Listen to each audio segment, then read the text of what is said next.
Ma'am आपका एक बार परिचय बताइए। हाँ जी, तो मेरा नाम निष्ठा त्रिपाठी है। मैं स्टार्टअप बुक्स लिखती हूँ एंड ऑल्सो एक करियर कोच हूँ इंडिया में, तो लोगों को करियर गाइडेंस देती हूँ। ये मेरी थर्ड स्टार्टअप बुक है।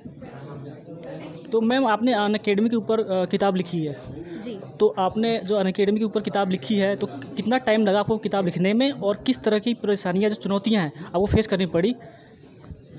ये टोटल बुक लिखने में करीब 1.5 साल का टाइम लगा होगा। एंड जो मेजर चुनौती इसमें आती है, जब आप एक रिसर्च बेस्ड बुक एक स्टार्टअप पे लिखते हैं, तो मैंने करीब 50+ इंटरव्यूज़ किए हैं अनअकैडमी फाउंडर्स के साथ, बोर्ड मेंबर्स के साथ, इन्वेस्टर्स के साथ, एम्प्लॉयज़, एक्स एम्प्लॉयज़ के साथ। तो उतने कॉन्वर्जेसन करना, इसी दौरान कोविड भी चल रहा था, तो उस बीच में ऑनलाइन कॉन्वर्जेसन करना, उसको ट्रांसक्राइब करना, फिर कंपाइल करना एंड पूरा उसमें से निकालना कि इसमें से क्या बुक निकल के आ रही है, उसको पूरा स्ट्रक्चर देने में काफ़ी टाइम लग जाता है।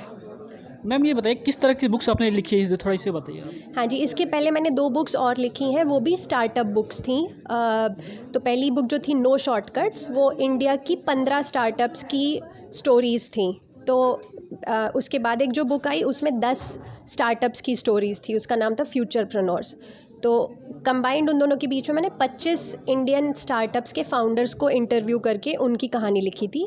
ये बुक इसलिए बहुत अलग है क्योंकि ये एक ही कंपनी पे पूरी इन डेप्थ बुक है। जैसे 250 पेजेस एक कंपनी पे लिखना एक अलग चैलेंज हो जाता है, तो इसलिए मेरे लिए काफ़ी नया एक्सपीरियंस था। मैम ये एक तो आपने बुक्स ही लिखी हुई है, क्या इसके अलावा आपके वेबसाइट वगैरह पे भी मिल सकती है किताब? हाँ जी, मेरी वेबसाइट है nishthatripathi.com एंड अमेज़ॉन पे भी अवेलेबल है। तो आप एंड अब ये सारे बुक स्टोर्स पे एंड 1-2 हफ्ते के अंदर एयरपोर्ट्स पे भी अवेलेबल हो जाएगी। आगे क्या प्लान रहेगा आपका किताब वगैरह लिखने के लिए? किताबें तो मैं लिखना चाहती हूँ, मैं और स्टार्टअप किताबें इसलिए लिखना चाहती हूँ क्योंकि स्टार्टअप्स इंडिया में ग्रो हो रही हैं और उन्हें ग्रो होना चाहिए, लेकिन वो जिस रेट से ग्रो हो रही हैं उतना हमारे पास केस स्टडीज़ अभी नहीं है। और अगर हम चाहते हैं कि इंडिया को दुनिया का सबसे लार्जेस्ट स्टार्टअप इकोसिस्टम बनाना है, तो उसके लिए हमें और स्टार्टअप लिटरेचर क्रिएट करना पड़ेगा। तो ऐसी बहुत सारी बुक्स मैं चाहती हूँ कि और भी ऑथर्स आएँ जो स्टार्टअप्स पे लिखें, ताकि बहुत सारे और इंडियन स्टार्टअप्स क्रिएट कर पाएँ। जैसे मैम आपने बताया कि हाँ आपने अन स्टार्टअप के ऊपर किताब लिखी है, तो क्या इसके अलावा और फील्ड के अनअकैडमी अन के अकेडमी के ऊपर। ऊपर किताब लिखी है, जी। तो क्या इसके अलावा आप किसी और फील्ड के लिए ऊपर भी किताब लिखती हैं?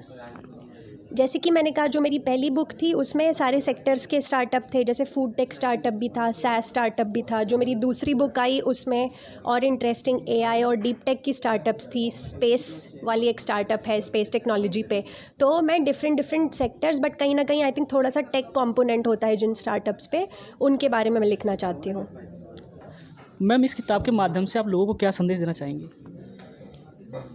मैं ये संदेश देना चाहती हूँ कि कोई भी एक बहुत बड़ी स्टार्टअप क्रिएट कर सकता है आज की डेट में इंडिया में। जैसे कि हमारे 2 फाउंडर्स जो हैं अनअकैडमी में से, 3 में से जो 2 हैं, उनका कोई ऐसे ना वो आईआईटी से आए हैं ना वो किसी बड़े शहर से आए हैं।